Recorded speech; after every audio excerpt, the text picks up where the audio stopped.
Hello, my name is Michael Reese. Over the next couple weeks, I am going to be hosting a number of interviews with some individuals that have a variety of experiences in music and education, in the hopes of learning a lot, but also covering some important 21st century topics for educators and for music programs.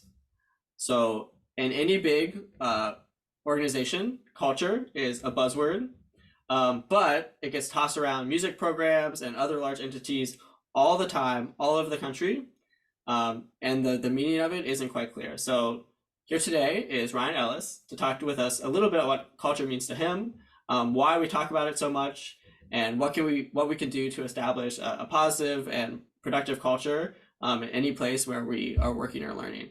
But first, Ryan, tell us a little bit about yourself. Well, thanks for having me. I appreciate it. My name is Ryan Ellis. I live in the Cincinnati, Ohio area, where I was born and raised, and I currently reside with my wife and son.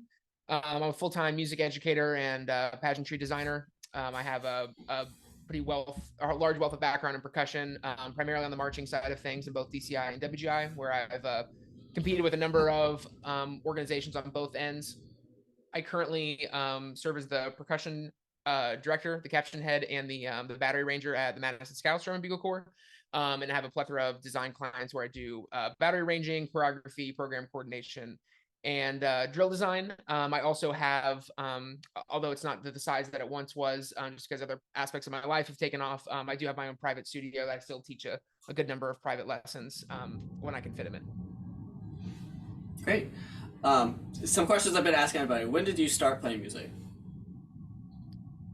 Um, I guess I officially started in the fifth grade. That's when band began in my school. My dad is a musician. He plays a number of instruments, and so I think there was a little bit of that, getting cut from that cloth. Probably at a slightly younger age. There's always just been kind of instruments around my home. But yeah, beginning band in fifth grade is where I started. I didn't honestly care for it very much. I was a fairly bad student in school and didn't, you know, I wouldn't I wouldn't have self-identified as a band kid at the time. It really wasn't until I kind of got exposed to the marching side of things, primarily indoor drumline, that I think I kind of caught the musical bug. Since then, I've developed an appreciation for more than just the marching side of percussion. Like I do have a lot of appreciation and interest in the concert side of things, as well as music, really just in any genre and outlet. But the indoor drumline idiom is the one that kind of got me hooked from the start. Sure, makes sense. So moving kind of to the heart of what I want to talk about tonight. So we have known each other for a few years and talked about culture multiple times. It seems like something that comes up a lot. I think you kind of self-identify as a culture person, someone that focuses on that quite a bit. Why do you think that has become so important to you? And when did that start?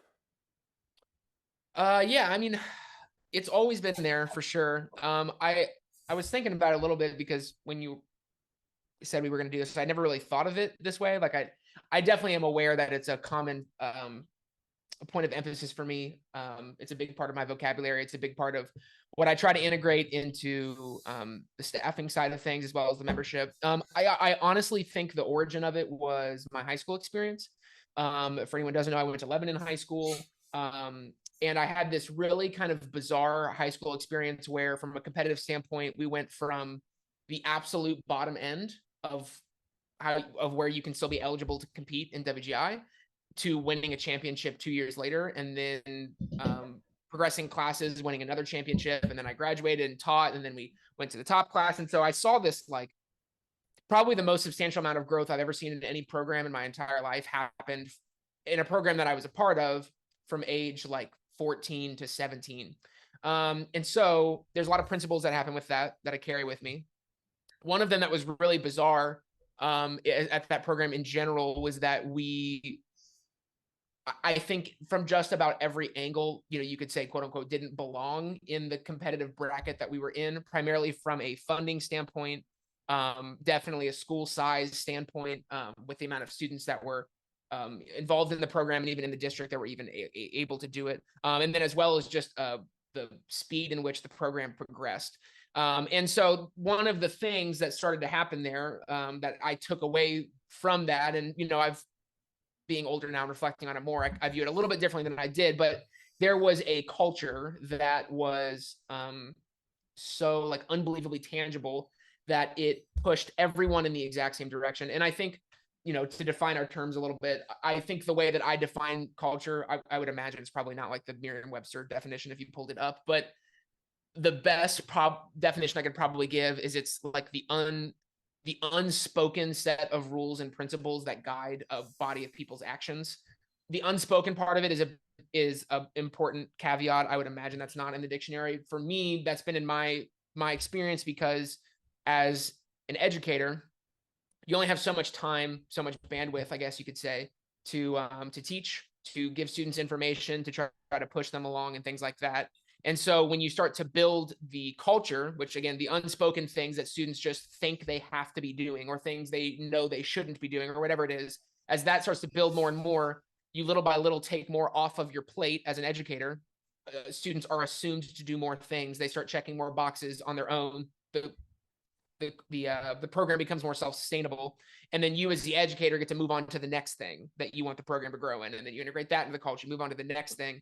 But like a machine or a business of any kind, some amount of it has to become automated, or you as the educator or whoever, you're not able to do all those things. So to be specific with that experience at Lebanon, one thing that was just in the culture was that we just practiced a lot. We had a lot of scheduled rehearsals. I would imagine more than probably anyone we competed against. We as individuals knew that there was an unbelievably high expectation of how much you were supposed to practice outside of our already very busy practice schedule. And it got to a point where you didn't have to tell anyone to do that. You didn't have to tell students, hey, I think you need to practice this week. The average of the ensemble outside of the walls of rehearsal, whether it's concert band during the day or indoor drumline or marching band after school, I mean, most individuals are probably practicing 3 to 4 hours a day on their own without someone coaching them up, which is ridiculous, especially if anyone who's listening to this has ever taught high school students. That is very bizarre. And even in my teaching experiences, super rare to find any student that will do that, let alone an entire body of students that will do that. So for me, it was just such a bizarre fast track to success that it mattered to me a lot, that I figured out why it happened. And there was a lot of moving parts. I hope it doesn't sound like I'm taking credit for any of those things, because that's not the case. It was mainly the director at the time, who was not me. But so anyway, so since then it's made me realize, like, okay, well, if you can clearly define what the expectations of your organization are enough, and you can get a group of people that will commit to them intensely enough for an extended enough period of time, it just becomes the way things are. And you eventually will hit a threshold where you don't have to tell anyone that that's the case. You don't have to tell anyone that they have to practice.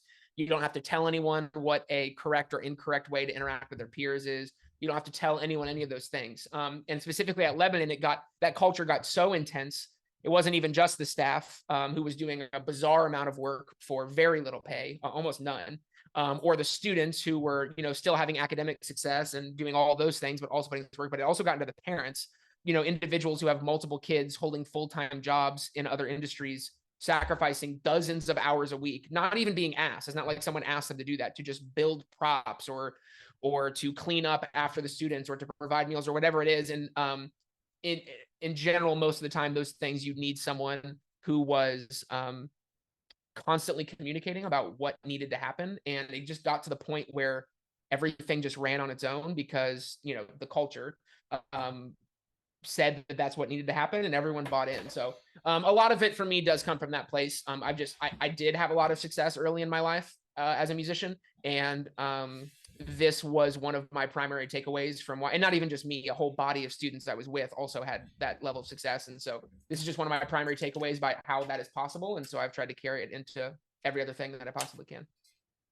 Yeah, I want to zoom in on one part of that. So in your definition, like the very first part of it was that it is unspoken. So I think it's the point of that it isn't truly the culture until it exists without having to say it out loud, right? Like, but up to that point, maybe it's a goal or a structure, but it's not culture until it, sort of speaks for itself. It doesn't have to be said out loud. Yeah, that's the exact way I would define it. Yeah, so like if I go into a program, I work with a lot of different high schools now. I did some directing at Lebanon. I've had a couple other like home-based programs, you could say, but now I work with a large quantity of groups, both in the design and the education end. And So you can speak to a director and you can say, well, what's the culture of your program? And they can say certain things, but if I have as an outsider come in and I don't see that, then I don't think it's your culture. I think it's what you would like your culture to be. It's ideal. Like you said, it's a goal. But if I say, the culture of the Madison Scouts is that students are expected to practice an hour a day, I'm not saying that is the case, but if I say that that's the goal, if students aren't doing that, then objectively, it's not the culture. Whether I say it is or it isn't happening, so it isn't the culture. So that's why I say that. And so that's why I can come, like a lot of times I come to a program for the first time, an easy way to think of this would be like rehearsal etiquette.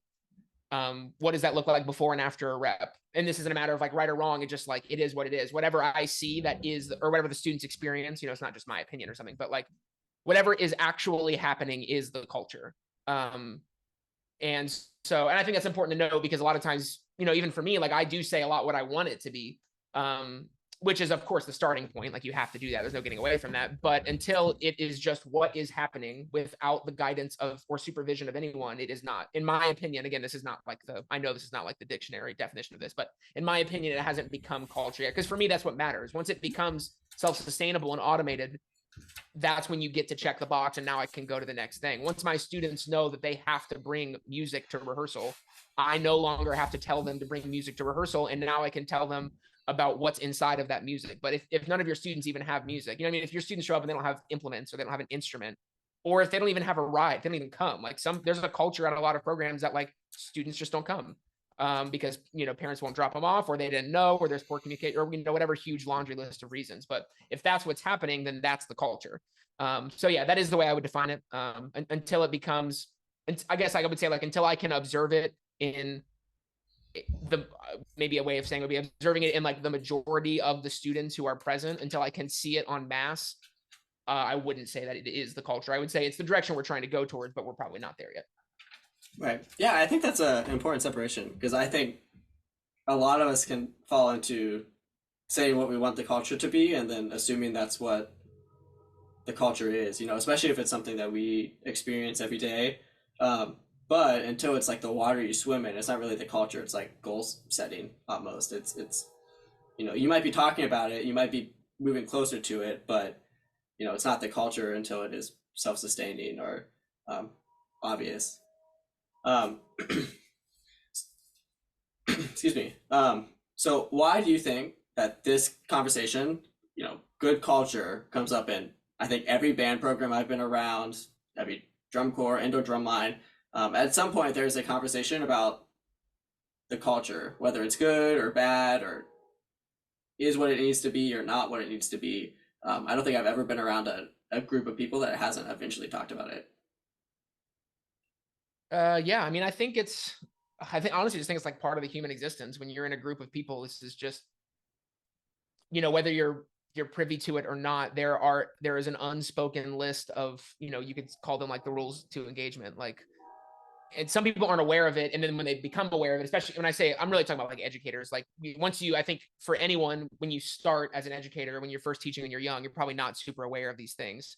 And then, ideally, inevitably, you hit a point of growth where then you start to become aware, like, oh, this is the way things are here. And it's you could almost call it like a systemic issue. I mean, I think the reason everyone talks about it is because it affects everything. I think there's a culture to everything. Like, I don't want to separate, like when I say culture, I am in a lot of ways talking about music. I'm also talking about, expectations in any way. If a rehearsal starts at 6 p.m., what time should the students be there? What is the culture of that? If they show up at 5:59, then that's the culture, that you're 1 minute early. If everyone knows in the band world, if you show up 1 minute early to a rehearsal, you're definitely going to be late because you have equipment and things like that. Like, how early do the students need to be there? How early does the staff need to be there? How late is everyone supposed to stay? What way should you respond to an educator when they're speaking to you as a student? How quickly do you reset? What's the expectation of the way that you maintain your equipment? How much are you supposed to be practicing? When you're given a piece of music, what's the period of time that you should allot yourself to learn it and memorize it? Do you ever memorize it? Like, these are all the things that are happening at every program, and it affects everything. So it's really just like another way of saying it would just be like, it's just the patterns of what happened.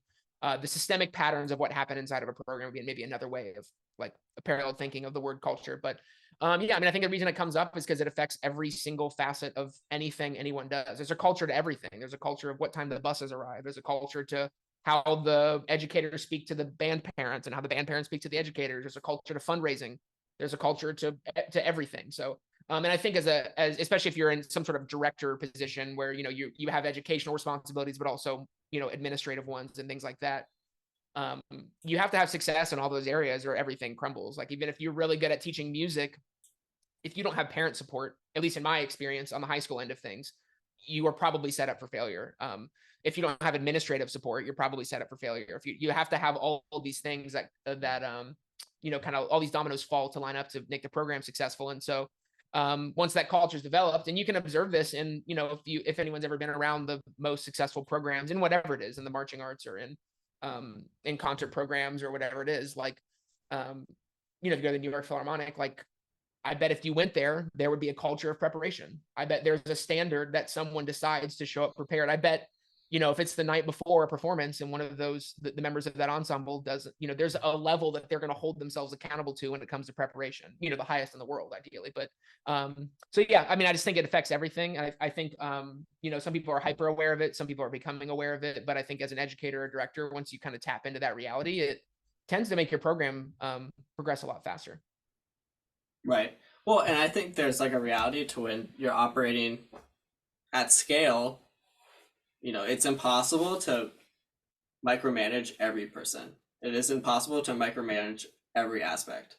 And so without culture, like things like that don't even get done.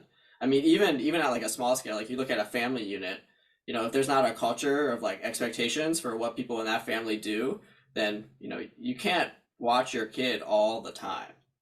You know, so like anytime there's not direct supervision, it's that culture, it's like the water we swim in, it's the stuff they do without it being said, that reflects, you know, the culture of the family or the culture of the band. And, you know, if you have 200 people in your band, you can't possibly oversee all their actions. So like they have to know what the right thing to do is without instruction, without, you know, spoken directions. Yeah. And you could also think of it as like, where's the line in the sand? Like, where is the point where if a student or staff or whoever crossed that line, they would then become self-aware? Like, if you know, let's take like some maybe early stage band literature on this. Like, how many major scales do you need to be proficient at as a freshman in high school? Like, depending upon what program you go to, that'll be a different place. Or, you know, that standard will be different. And that'll be different for a number of reasons. Like, I'm not trying to say that every program is parallel, but that is the reality. It will be in a different place. For some programs, when you are, you know, 14 years old, you should be able to play all 12 major scales. In other places, that isn't the goal. Some places it's higher. Some places by the time you're that age, it's way higher. But like, to your point, like the family structure, like even relationally, like for a marriage, like there's a culture for what is the acceptable way to speak to each other. Like, how much does your tone, how disrespectful does your tone have to become before one of the parties becomes aware that it's become disrespectful? You know what I mean? That's a different play. Like, if you spend time around couples, you'll see where the lines are inside of each relationship. And so, you know, and obviously we're talking about music right now, but that is that's the reality of culture. Just, and like I said, I really do feel like it exists in almost anything. Yeah, and it has a huge impact on whatever it's involved with. Yeah, absolutely. So I think there are a lot of band directors, program leaders, you know, indoor drumline directors out there that genuinely want a good culture, but they don't really think past that. They're like, well, what kind of culture do you want? A good one. And so for you, what characteristics do you associate with a positive culture?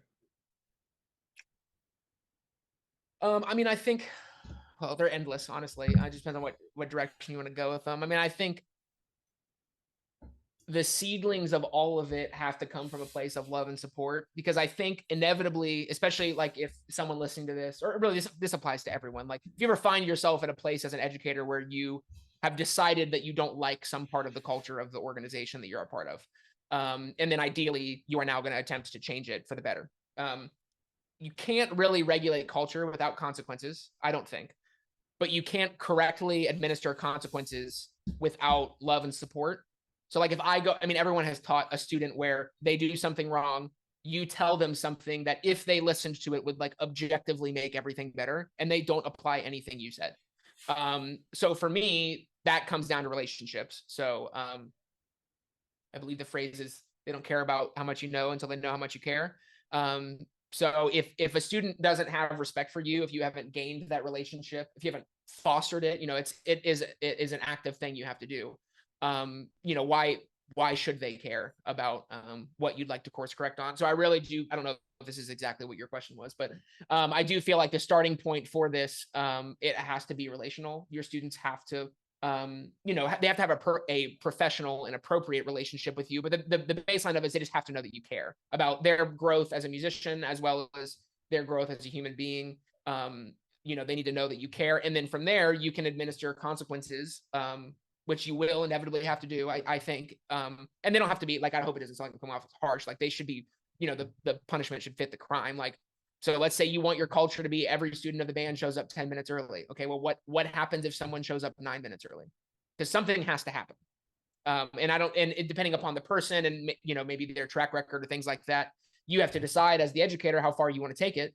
Maybe for that individual, they've gone 80 consecutive rehearsals showing up 10 minutes early, and they show up 9 minutes early, and maybe you don't have to say anything. Maybe the culture just supports them. They know they made a mistake. You don't even have to address it, and you already know it'll never happen again.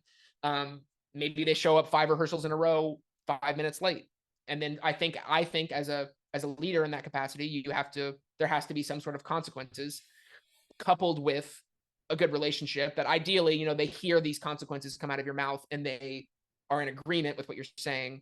They recognize that why you're saying it to them. You're not saying it to them because you like to administer punishment. You're saying it because you know a better way for them to exist and you're going to try to take them there. And so they come along with it. But I can't even remember your question. That's what came up in my mind when you asked that, though. No, it was what do you see as the positive characteristics of the characteristics of a positive culture? So, if you walked into a band program or a sports team or, the world's most efficient McDonald's, what things do you think, like, you're going to see those things and like, oh, there's a good culture here? Yeah, I mean, I guess the simplest way to explain it would just be growth. People have to care about growth in every way. Because again, like let's say maybe the time you show up to rehearsal isn't a great example of this, but like, let's say you set a musical goal. I would like, this is maybe a poor example, but I would like everyone in the band to be able to play 16th notes with flawless accuracy at 120 beats per minute. So you set that goal, and maybe everyone can't do it. Maybe some of your upperclassmen can, your lowerclassmen can't. And then ideally you inevitably get there. So now what? So ideally you go to 121 beats per minute, right? 122 beats per minute. Okay, we got 16th notes covered. Let's go into 5-lets. Let's go into quarter note triplets. Let's go into 9-lets. Okay, we have our 12 major scales. Let's go minor. Let's go harmonic. Let's figure out modes. Like you keep going and going and going. And ideally the staff and the parents and the students and the administration care about that. And that also starts to make the standard specific, because especially with high school, you're dealing with, in my experience, a huge array of starting points from a musical standpoint. You have not only because you have 4 grades and 4 ages, but some students start piano lessons when they're 4, and some students pick up their instrument for the first time when they're 15. And so you have to get specific and individual with your standards. And so if growth is kind of the center point of that, then you have what that is. So, you set the goal, you achieve the goal, there's praise and admiration for that, and then you set the new goal. And that's the culture, a sequential series of goal setting. So, we could get specific in a number of ways. Like, obviously, I think students should be practicing, again, growth. I think that they should be inquisitive. I think staff should do all these things too. I think that staff should be practicing their instruments. I think that staff should be furthering their musical knowledge in all the same ways that the students are. I think, and then on the relational side of it as well, especially if you're doing something competitive, which it can be on the marching side of things and occasionally on the concert side of things as well. How do you foster positivity through that? What do you do when you don't win the contest? What do you do when you do win the contest? What is your culture support? So, I think the kind of umbrella, positive cultural trait is growth.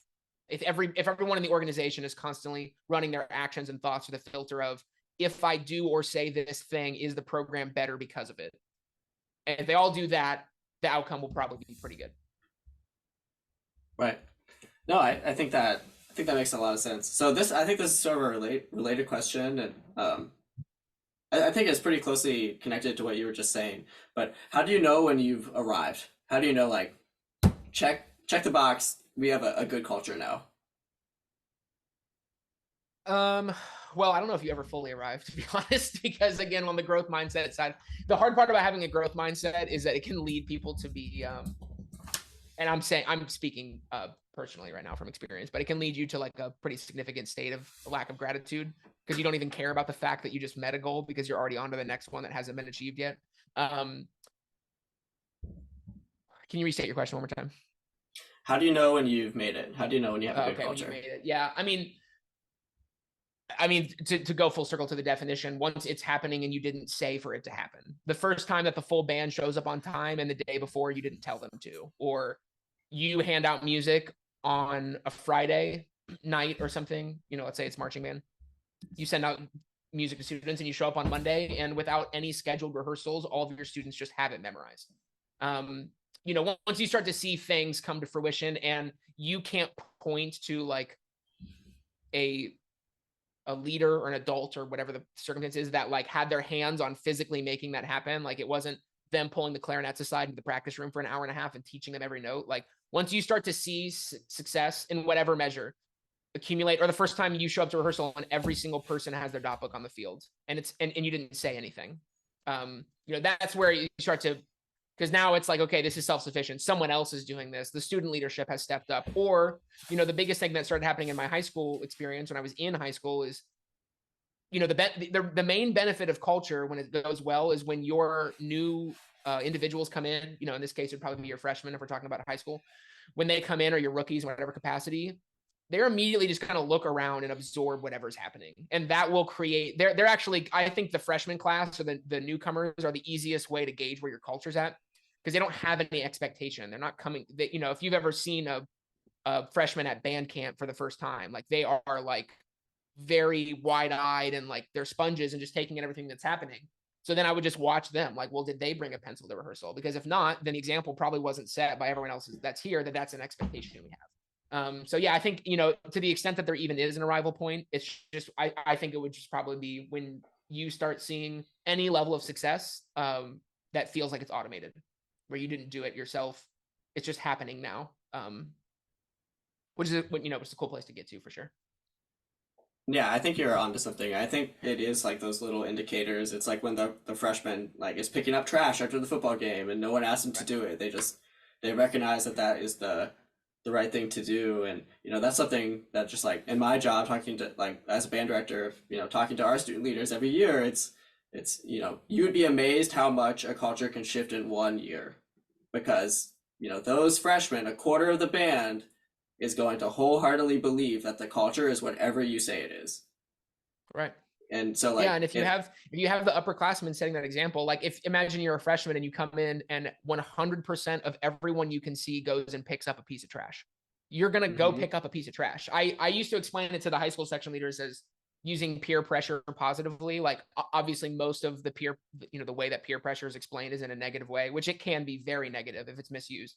But that concept you can't get away from. Like peer pressure, it just is existing. People like, it's the same reason everyone faces the same direction when they get into an elevator. Like it just is a part of being in a group of people. You can use it to your advantage. You know what I mean? Like you can use it. Like if your senior and junior and sophomore class, 100% of them have their music memorized, and a freshman comes in and sees that, they don't know anything different.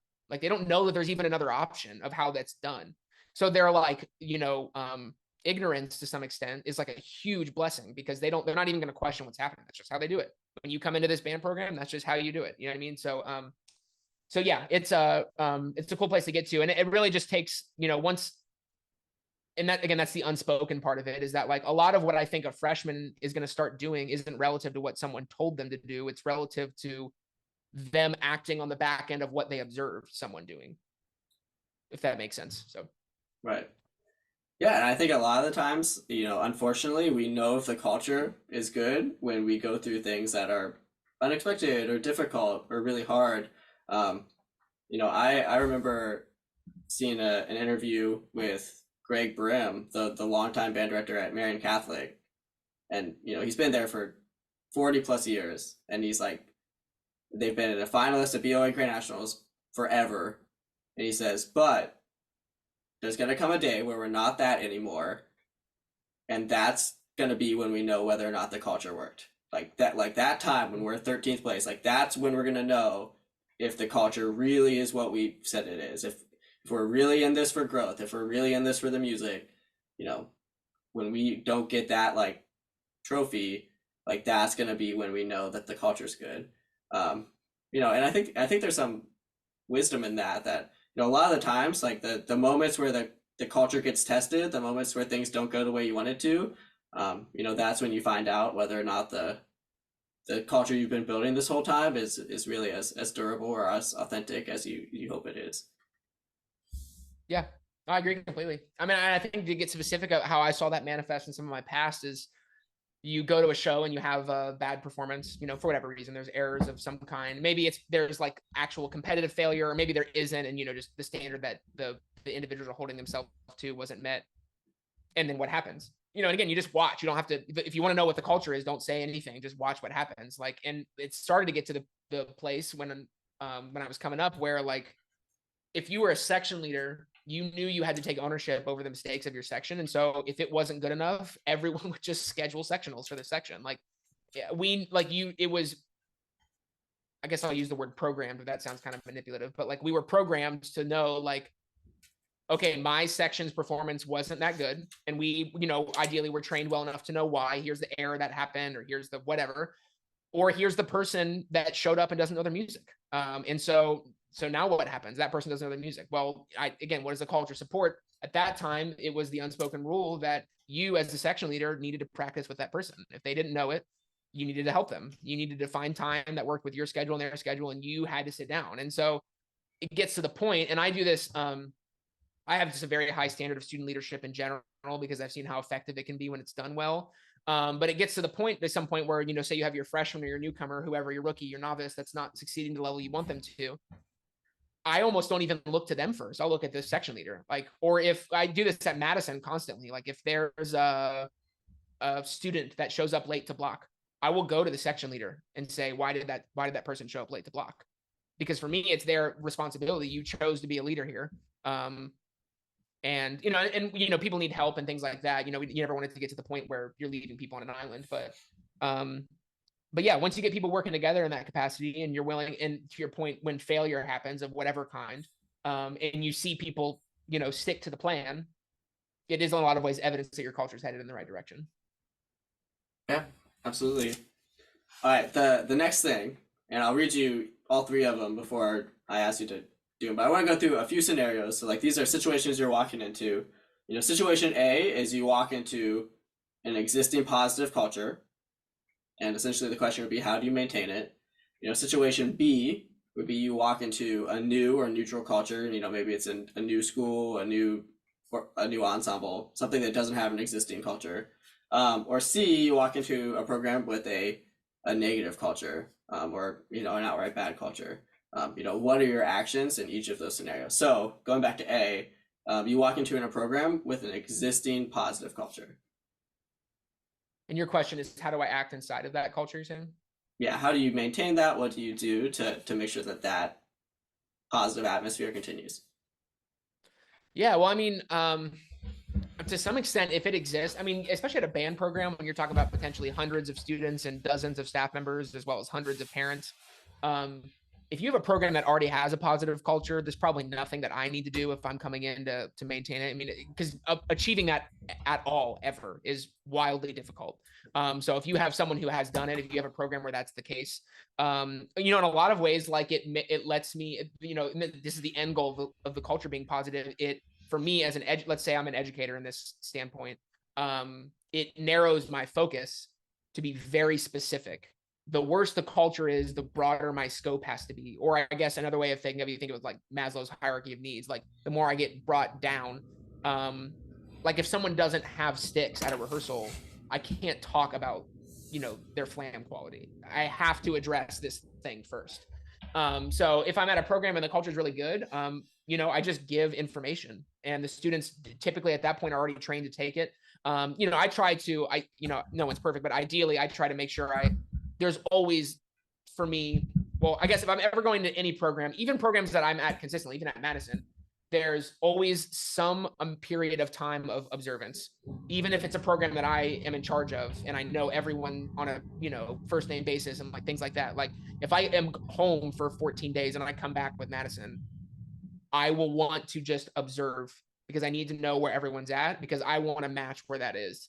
So if I'm not privy to the fact that, there's like some very real emotional wrestling going on, that will affect the way that I give information. It'll affect the tone in my voice. It'll affect the vocabulary that I choose to have around them. So to the first point, if it's a really good culture, it allows me to probably loosen up a little bit and just focus exclusively on the task at hand.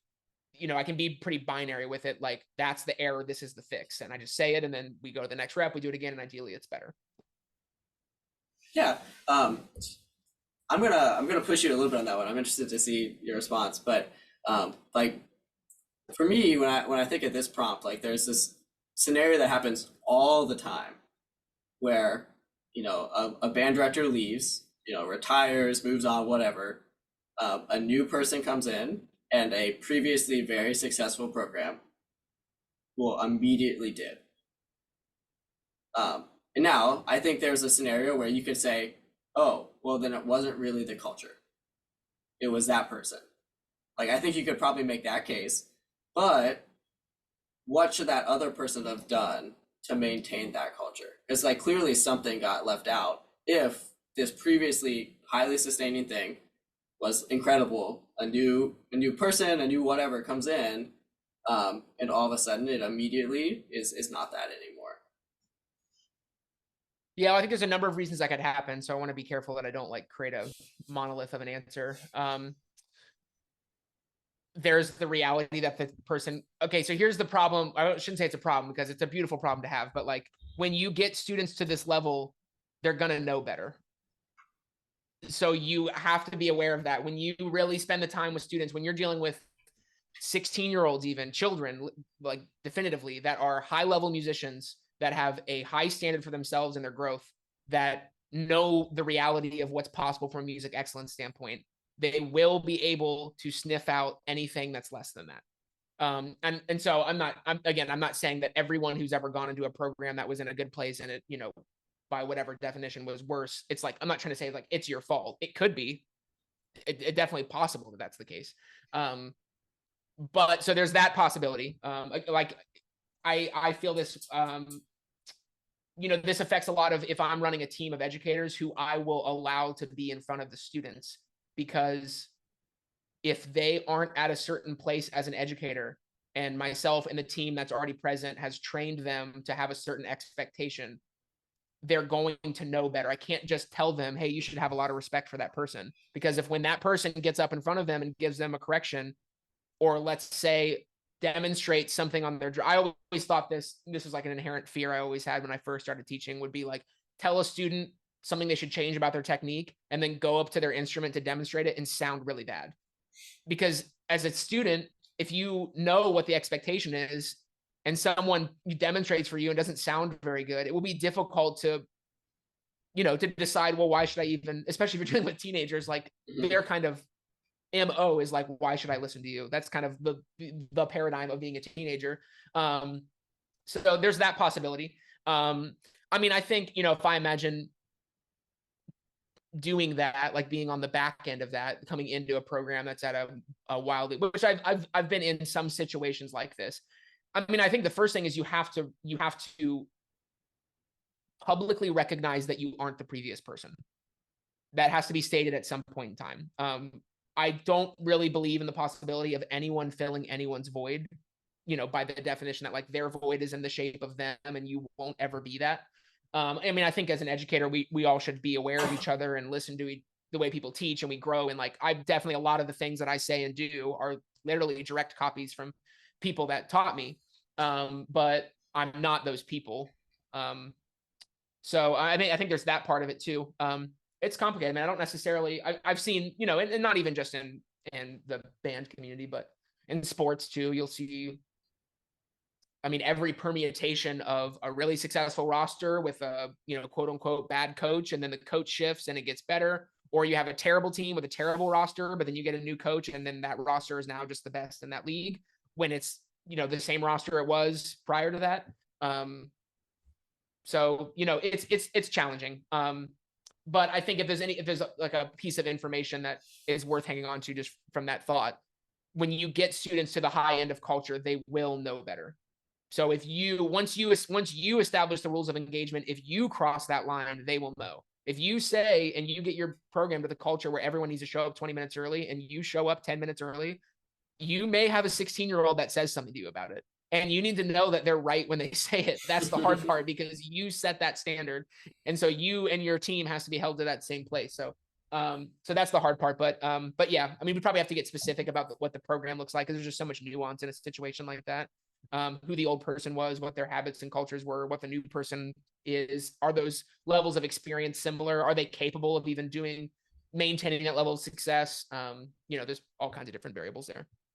Right. Yeah, I definitely think it's hard. I do think it's interesting that it's a phenomenon that I think is somewhat common in all kinds of organizations, kind of like you mentioned. And I think if there was an easy answer, that it probably would have been figured out by now. But it is just curious that those transitions so often, not always, like there are a lot of schools, programs out there where you can see like Caption heads have changed, their band directors have changed, and they've remained, phenomenally successful. But I'm not even sure that's the norm. There's a lot of times where something changes and it at least dips, if not, goes off the cliff. But I do think it's sort of an interesting phenomenon that happens kind of everywhere. So yeah. Scenario B, you walk into a brand new culture or a neutral culture. So maybe it's a new organization, you're opening a new high school, you're starting at a blank slate. What are the first things you're doing to establish a positive culture? Learning the students' names, to get specific, would be the first thing I would do. It's the same principle as what I would do at any school. It's just a matter of how long I have to dwell on them before I can go to the next thing.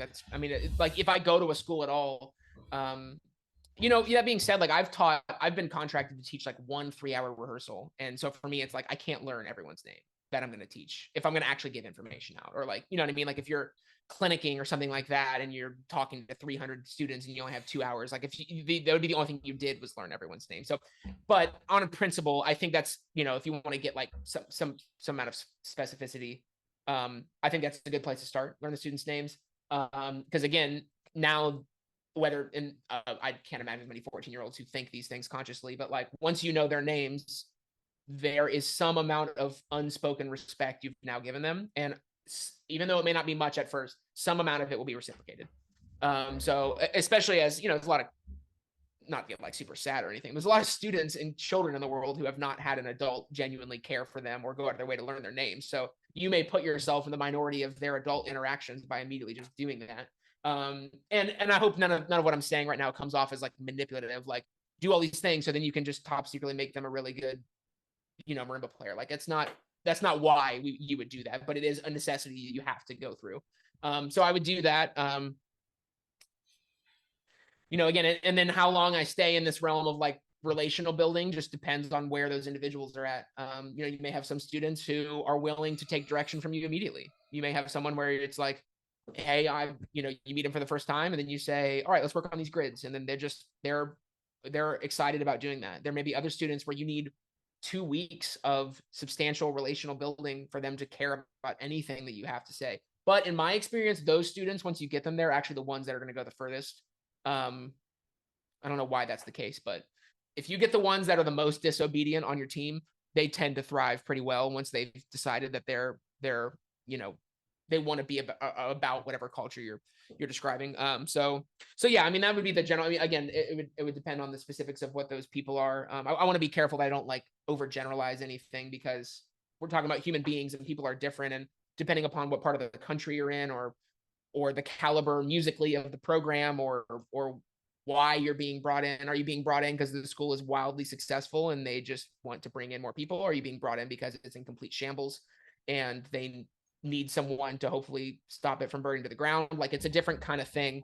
But yeah, in general, if it was quote unquote neutral based program, there would be some amount of relational building time.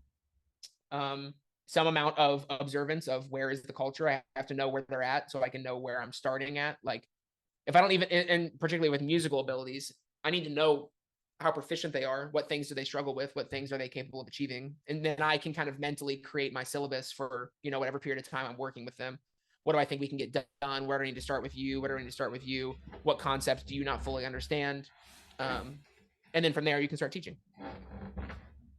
Yeah, I think that relationship, like, you know, even like saying like I'm gonna learn your name, you know, that's really I'm gonna take step one of having a relationship with you, um, and then that moves on to everything else. All right, final scenario: you walk into an organization that you perceive to have a bad or negative culture. Um, what is step one? How do you take the first step on the path to kind of healing that culture? Well, let me get specific. Why am I being brought into this place? Are we saying that I'm like a clinician and there's like another person who's running the program and that person brought me in?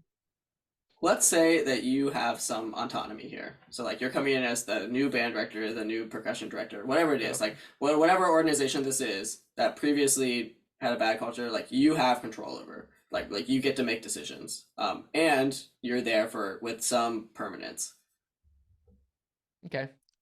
Um, yeah, well, it's going to be the same principles, but just prolonged probably.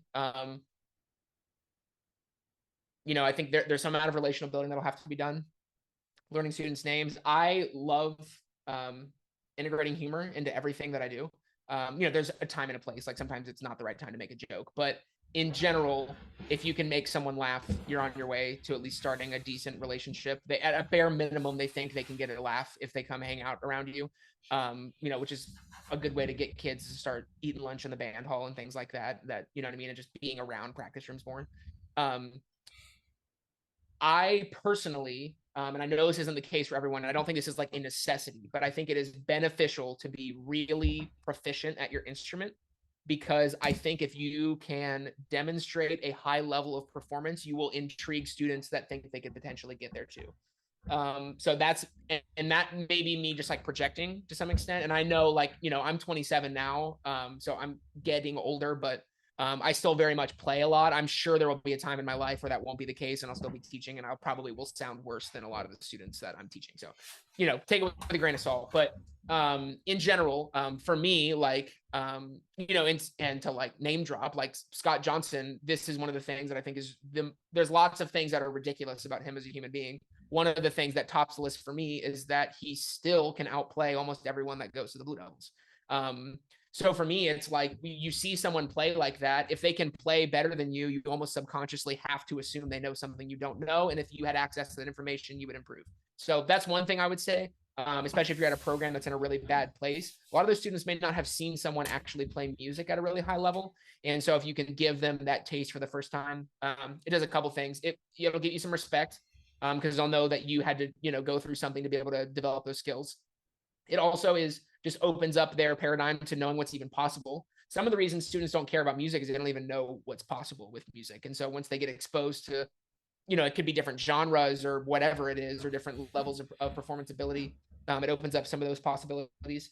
And then I would start setting standards immediately, but on a really small scale. And I would make it almost comical. I would make it funny. There's a way to integrate humor into what you do that lowers the stakes, like emotionally, but doesn't devalue what you're actually trying to do. There's a number of ways you can do that. Like you could make, let's think of if you're a first time band director, what's a good first standard to set? A good first standard could be like, you're going to sit, I don't know what state the program is in, but like during band class, you will sit in your chair. That could be a first program. And then you have consequences. And some of the consequences can be funny. And you can even actually let them toe the line at first, just so they understand the rules of engagement of what's happening. So you could say like, okay, if you're going to be in my band class, you have to sit in your chair. And if you don't do that, then you have to go on the whiteboard and draw 15 consecutive smiley faces. And like, they don't even understand what's happening. It's nonsense. It doesn't make any sense, but someone will inevitably, you'll get the kid who will want to act up, and that's fine. You're almost encouraging it by doing what I'm saying. And then you let them do that. And then a couple things are happening simultaneously. You're building relationship. They know what's going on. You know what I mean? They're like, they're privy to what's happening. You're developing a relationship, you're integrating humor, you're also establishing this new standard that there will be standards at all. And then, day by day you go from there. And it's a constant cycle of evaluation. Where is this student at? What do they need from me right now? How hard can I push? And then you do that. And then the other part I had mentioned, at least earlier in this conversation, about the necessity of consequences, which I do believe in very, very seriously. But on top of that, I also very much believe in rewarding students, usually through verbal praise, when success is had. So you create a standard of any kind, doesn't matter. Like, again, if we take the chair example, like if you have a student, if you say the rule, the culture or whatever, the standard of my classroom is that you're going to sit in that chair for the entirety of the class, and they do it, you need to recognize that they did that. There needs to be a balance of like, if you do these things, you will be rewarded positively, or you'll be rewarded negatively, or not rewarded negatively, but there'll be consequences, I guess I would say. But something's going to happen. No one's getting ignored. And that's a good place for students to be, because for a lot of students, no one says anything when they do the right thing, and then they get punished when they do the wrong thing. And at a minimum, that's some form of attention. So they just live their life seeking out punishment. So I want to make sure that, at least as I'm if someone quotes me on this, I'm balancing out the educational cycle. Like, there should be consequences and there should be praise. And both of those things should be happening constantly, dozens of times a day for an individual, right? Like, if you play a rep of the B flat major scale, I don't want to say praise or consequence, but at a minimum, praise or criticism of what's happening. No one should ever be ignored, which is hard as a band director, because you're usually dealing with a pretty terrible teacher to student ratio. But that's inevitably the goal. And then from there, little by little, you just push the line in the sand further and further until, after an undisclosed period of time, your students show up 15 minutes earlier, fully prepared on everything, and abide by all of your rules while getting way better at music every single day. Right. Well, and I think that situation's really hard, but you really have to believe in the things that you're trying to achieve. Like, you have to know that the things you're emphasizing are worth getting to, and that it like having everyone in their chair is worth having a couple 14-year-olds be mad at you for a few days. And like, that's not going to be a fun situation, but the other side is like worth those couple days of maybe discomfort, especially if you're trying to turn something around or make it to be something that's more successful. Because, they, as young people, don't really understand what they're pushing against. They just feel like they should say no. Yeah, well, and there's a couple things there. I mean, the part of it is, I think human beings, definitely children by nature, push lines. I can say this.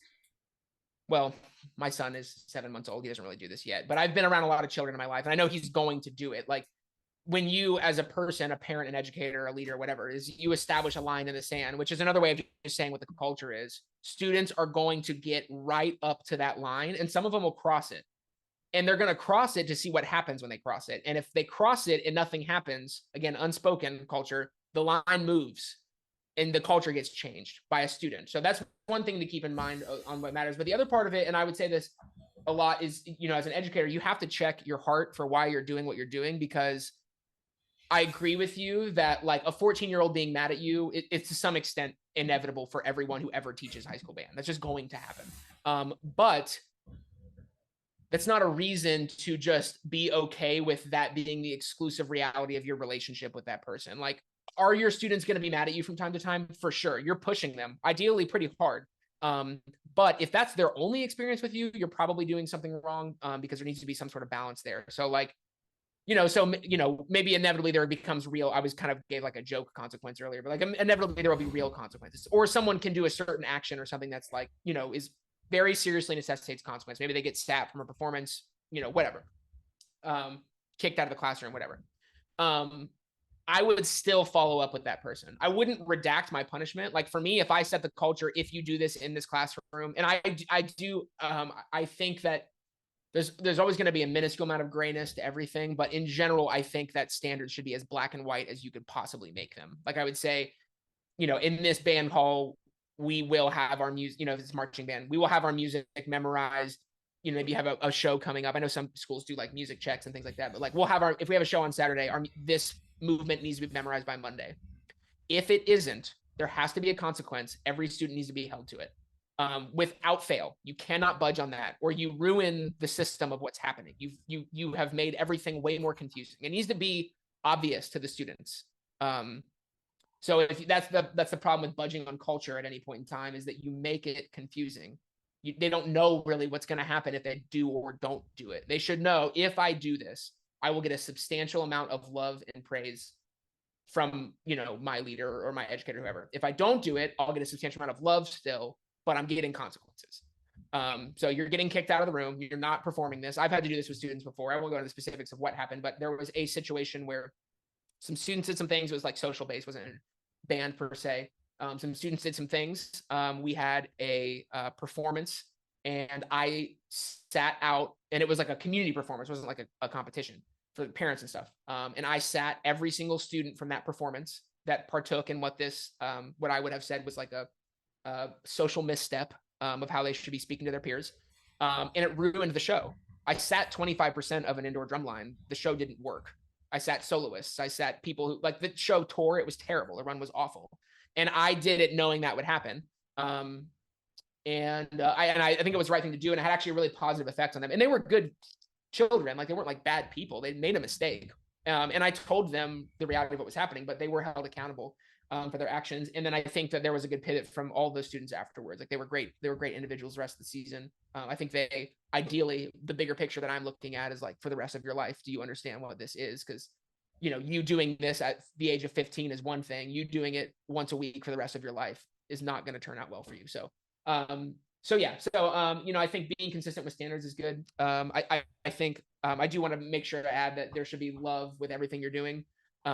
Sometimes that love is tough, but it's still love. There still needs to be that there. And that there needs to be a constant balance of praise and consequences, or criticism. Not always consequences. Like, someone doesn't need to be in trouble because they made a mistake necessarily, but definitely a balance of praise and criticism.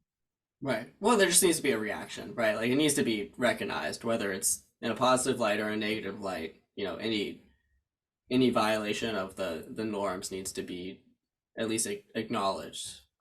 Because when you ignore it, that's when the line moves. So I think this is a good segue to one of the last two questions. What makes establishing a good culture so difficult? Because I think, at least my opinion is, most places don't have good cultures. That doesn't mean they have actively bad cultures, but they don't have a good culture. They don't have something that's self-sustaining and it makes everybody that walks through the door, that much better.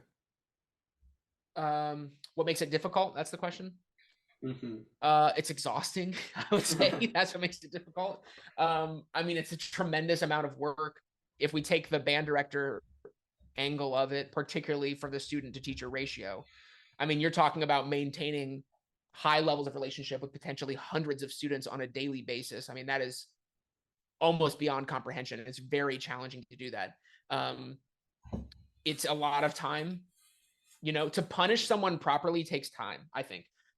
To criticize someone, and I hope that when I say criticize, I hope it doesn't sound inherently negative, but just like to point out, and let's just take like a musical repetition example here. Like, if you're standing in front of a band and there's 150 people and you play a 16 bar segment, there are so many things that happen in those 16 bars musically. And the reality of trying to address all of them as one person it's incomprehensible. So it's hard. It's really hard. It takes a tremendous amount of energy and time. Ideally, if you can get it, it takes a team of people. That will make it way easier. If you can get staff that are aligned with what you're trying to do, ideally parents, eventually, that goes a long way, I think. Because it's one thing when they're in the band hall and someone's telling them to practice. It's another thing when they go home and their parents are also telling them to practice. That's a whole kind of different thing where when you get that support from the parents and from the community and from the administration, tends to, I think that rising tide definitely raises all the ships, the students in what that is. But yeah, I think that's the hardest part. It's so much energy, I think. I think that's part of why I think a lot of people are leaving the teaching profession in the droves that they are, is that it's really challenging to be able to invest yourself that much in that many individuals who are likely struggling with the extent of things that they are. And especially on the musical side of things, you're for most educators, you're trying to push them to a level of achievement and excellence that they've never known in their entire life. So it's a very large undertaking to be able to make that a reality. And it takes a lot of time. It takes a lot of energy. It also takes a lot of patience to be able to make that happen. And honestly, maybe some luck as well to have the right people in the room to be able to help you, the right students, section leaders, parents, coworkers, things like that to be able to move it. But yeah, it's not a small feat. I hope nothing that I'm saying makes it sound like, easier than it is. It's really challenging to be successful at that. Yeah, it's definitely not easy. I mean, it's definitely like an everything all the time kind of endeavor, right? Making small gains in somewhere else like doesn't matter if something else is slipping, and especially when you're trying to react to every single thing that either aligns with the culture or it doesn't align with the culture. The more people you add, the harder that is to do sustainably, and it only gets harder when you're like talking about doing it for 10 years, doing it for 20 years, doing it for a generational amount of time. I mean, you see that even in professional sports who have access to any resources they want. Everybody on that staff is incredibly well trained, like has had all kinds of opportunities, unlimited resources, and it's still really hard to keep and maintain a good culture. And they have access to anything they need, realistically, and it's still hard to do. Yeah, it's hard. It is. I mean, I've done it. I've been on every end of it. I mean, I've been involved with very unsuccessful programs in every measure, musically unsuccessful, competitively unsuccessful, culturally unsuccessful. I've also been a part of a lot of really successful programs in most imaginable ways. And it's challenging. It's really challenging. A lot of bumps and bruises along the way, a lot of energy. Ideally, it's a whole community of people that are able to help. I mean, I don't know that I definitely believe in strong leadership, and I believe that there are people, in the musical community that are exceptional at what they do, but it's hard for me to imagine that there's many ensembles or anything like that are finding high levels of success for extended periods of time without some amount of a community of people that are doing it. Which can be hard if you're at a program that doesn't have a lot of funding, because at a lot of places, sometimes the band director is the band director for the district. They teach everything. And so, then it's challenging for sure. Right. Well, final question. If someone out there wants to learn more about culture or establishing a good culture, what resources have been pretty influential to you? I read a lot. I like reading a lot. I think the longer I'm involved with this, the more you see the parallels in terms of like different industries and idioms and things like that. I would, I don't have like a book club necessarily or anything like that. I don't know the specific recommendations I could give. If I could give one book recommendation, it would probably be 7 Habits of Highly Effective People by Stephen Covey. That was the first book that I read that I felt like started to articulate in a clear manner things I already knew to be true. So that language kind of started to populate my mind in a way that helped me explain it. Like I had experienced it and I saw it, but I didn't really know exactly what was happening. And then I read this book. That book is very, actually my second summer teaching drum corps, we actually incorporated that book into our syllabus, did like a whole book study on it. Every member and staff member was aware of it in the percussion section. So that was beneficial.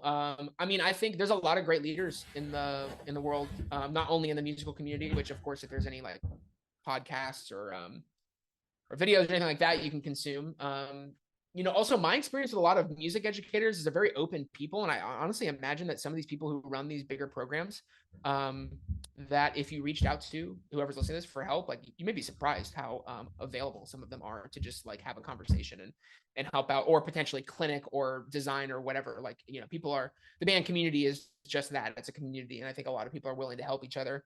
In general, I mean, I would just say like, if you're in a program, just get specific about what's happening. If things are going well, accurately articulate why it's going well. If they're going badly, accurately articulate why it's going badly. And then always ask yourself, this is the hard part as an educator, but for me in general, I don't blame students for much of anything, because in my base, just when we talk about this whole conversation, they're typically acting inside of the guidelines that were set by the staff.